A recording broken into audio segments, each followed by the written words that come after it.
how you doing? This is Landslide, basic finger picking. It's a Fleetwood Mac song. Lindsey Buckingham, obviously, was a guitar player. I've kind of made a very watered down, basic vanilla ice cream arrangement of this tune. Some recordings that people have done, there's a lot of little doodads and fancies in there. We'll get to that. Let's just get the basics down first. In the first two measures, we've got a couple shapes here. We have a C, which hopefully you know that chord. It's listed in the chord box. There's G over B, which is this fingering. You really want to put the second finger here and the little finger here. I see a lot of people go like that, and that's wrong. You have to play it like this. Then you go to A minor 7, which you drop the second finger back down and put the first finger here. It's kind of similar to a C without the third finger. Incidentally, there's a capo on the 3rd fret. I mean, you can play it without, but it just sounds more true to the Fleetwood Mac version if it's in 3rd fret capo. So let's look at the left-hand shapes again. We have a C, G over B, A minor 7, G over B. I'm going to grab my metronome, and I'm going to show you guys how you should attempt, if you're having trouble with chord shapes. I'll go to 60 here. I don't even need to use my right hand. I'm just going to shape, and then shape, and I'm hitting them in rhythm. You probably never did this, but that's literally what's going on with the left hand. So if you can't do that and move them in rhythm, then that's probably step one.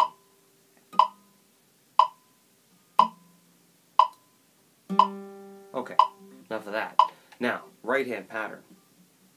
We're going to assign the thumb to the 5th string and the 4th string. It's just going to go back and forth. We're going to assign the first finger, which is the index finger, to the G string, and we're going to assign the middle finger to the B string. So the pattern goes like this: thumb, index finger, and then thumb on the 4th string, and then middle finger on the B string. I'll do it again. Thumb on the 5th string, index finger on the G string, thumb on the 4th string, middle finger on the B string. And then beat 2 goes thumb, index, thumb. So we're going to skip that last note on beat 2. So basically on beat 1 you have 4 16th notes. Beat 2 you've got 2 16th notes and then an 8th. So it sounds like this: 1 E and 2 E and 1 E and 2 E and. And that's pretty much the rhythmic pattern of the right hand for the whole song, really. Okay, so now we're going to slowly go through the changes. G over B, A minor 7, G over B.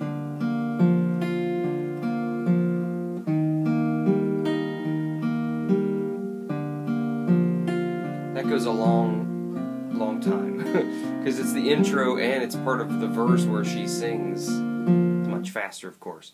Let me show you how to practice. If I put my metronome on 60, actually I'll go to 50. I'll assume that you can't do this very well. I don't know. So here's 50 on the metronome. You count yourself in, 3, 4, and you go.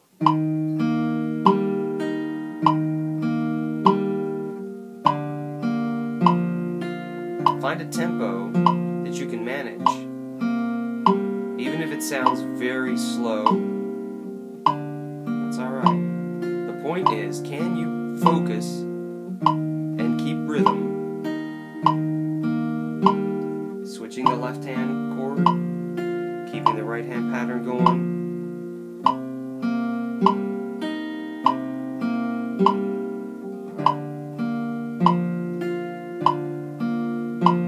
What I'm going to do is speed this up now to 60, and you can rehearse this one with me. I'm going to go through the pattern a couple times here. 1, 2, 3, 4.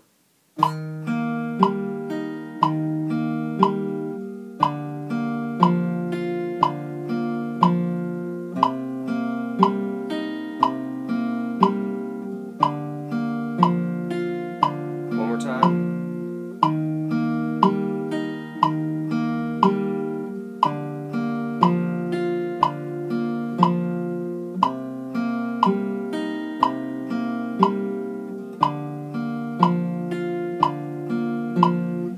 to 70.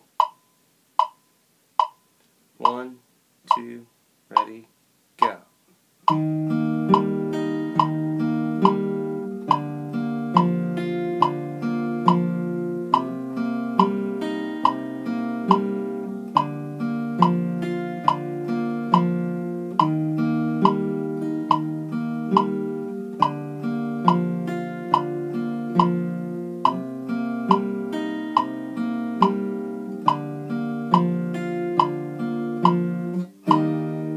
We could go on and on like that, but you see how I started at 50. It was very slow. I went to 60 and 70. You got to use your metronome. I mean, it really gauges your progress. Write it down. If you're stuck at 60 for a couple days, it's okay.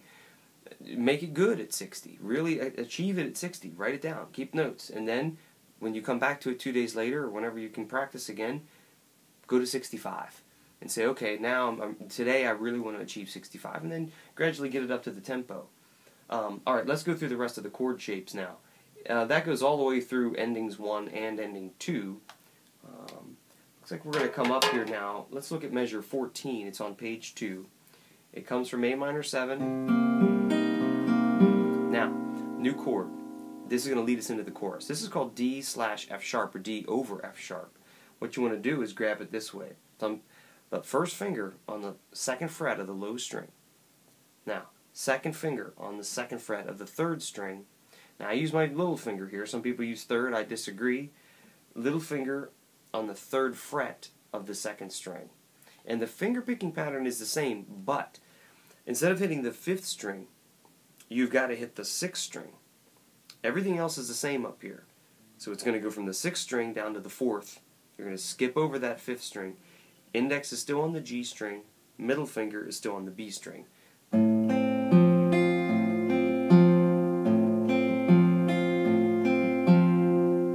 So here's the A minor 7.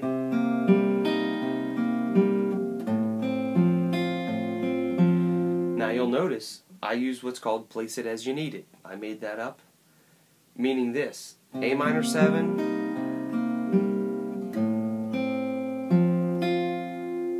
if you notice, I put the finger down right at the moment when I need it. I don't try to grab the whole thing all at once. It's much more difficult that way. I probably could, but it's more efficient to just place it as you need it. So like this. Watch my left hand. I didn't put that pinky down, 4th finger, pinky finger down, just until the moment I needed it. Now, I could grab it all at once, but sometimes there's a bit of an error there. If you place it as you need it, you can arch the fingers up and make it clean. Now, it goes to a G5 chord, or just G. Little finger's going to stay there. What you can do, take the 3rd finger and put it on G. Not that big of a deal. Now we're going to go back to the D over F sharp. So the pinky's already there, D over F sharp. And I don't think they did this in the real song, but I think it sounds cool. The little finger's going to stay there again, and we're going to go to E minor 7. 2nd finger now goes to the 2nd fret on the 4th string.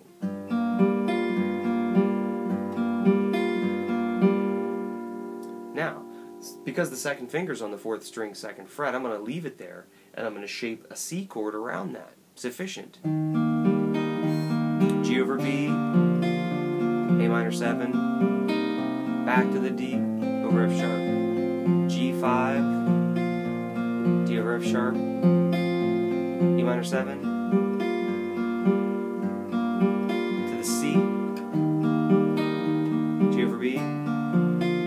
Now we're back to our standard pattern.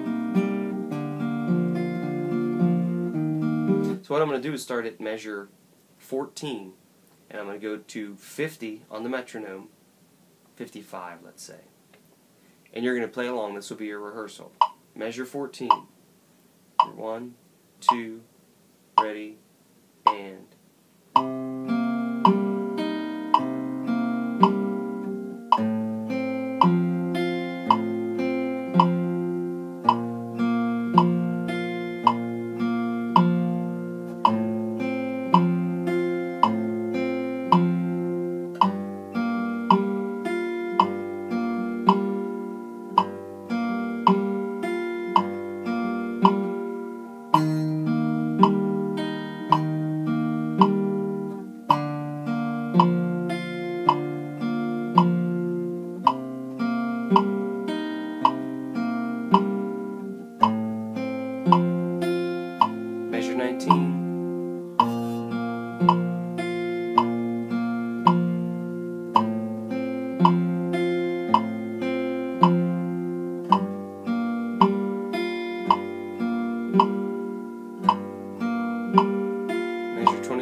That sounds not even like the song, really. That's called practice. I mean, people don't understand, you know. They come in and they're like, "Oh, Doug, I've been working really hard." I'm like, "Cool. Let me see what you did," you know. And they'll do this. And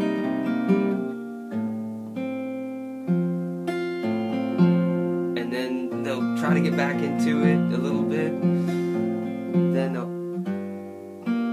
that doesn't sound like music at all. It's a very ineffective use of your time. It's smarter to take it really slow. You got to be patient with yourself, and you just have to say, "I'm a student. I'm just going to learn." Take a tempo that you can manage. Put it up. 55 might have been too slow. I don't know. I'm just saying, pick a tempo that you can manage, and think about each one of those moves, and incrementally move that metronome up. You'll have so much more success that way. Okay, so I'll just play through it a bit.